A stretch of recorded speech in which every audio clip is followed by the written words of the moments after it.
Hello' viewers, welcome to my channel. মোৰ চেনেললৈ আপোনালোকক স্বাগতম। এটা সুন্দৰ ৰেচিপি আপোনালোকৰ লগত শ্বেয়াৰ কৰিছোঁ।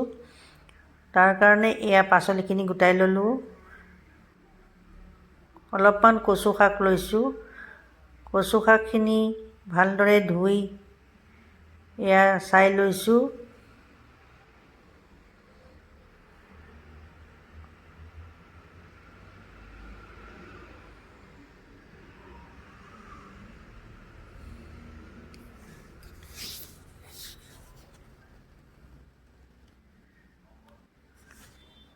এতিয়া কচু শাকখিনি সৰুকৈ কাটি লৈছোঁ।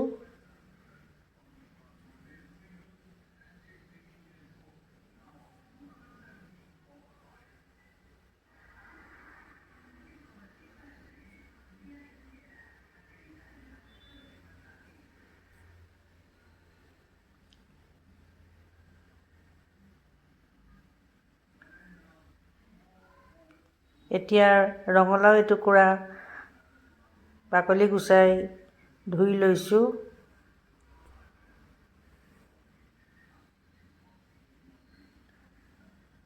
এখন পিহনাত ৰঙালাও টুকুৰা লাহে লাহে পিহি লৈছোঁ।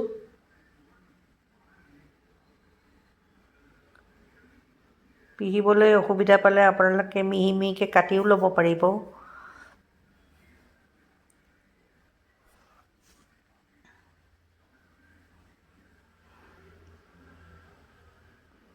পালেং শাক অলপমান মিহিকৈ কাটি লৈছোঁ।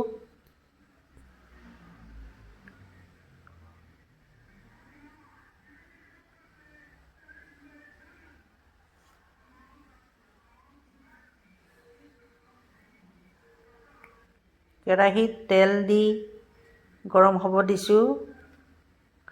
জলকীয়া,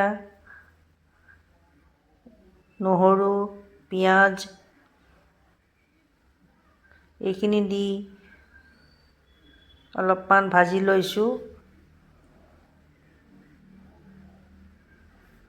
এতিয়া কাটি লোৱা কচু শাকখিনি দি দিছোঁ।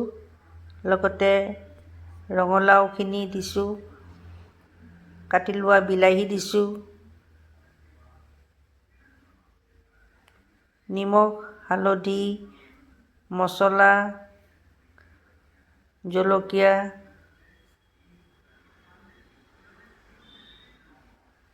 এইবোৰ দি পাচলিখিনি লৰাই আছোঁ।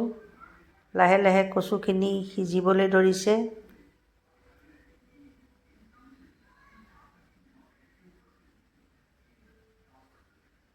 গেছটো কমাই ৰাখি পাচলিখিনি ঢাকি দিছোঁ।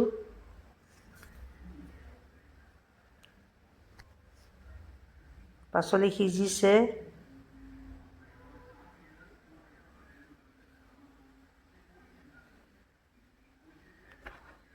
আকৌ অলপ সময় ঢাকি ৰাখিছোঁ।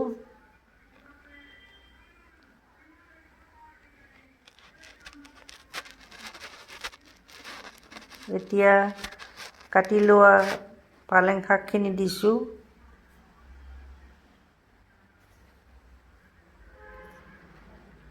ভালদৰে লৰাই কিছু সময় সিজিবলৈ দিম।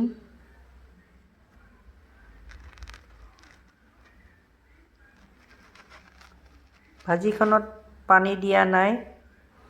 ইয়াত ঢাকন মাৰি দিছোঁ। এইদৰে কচু শাক ৰান্ধিলে খাবলৈ খুবেই সোৱাদ।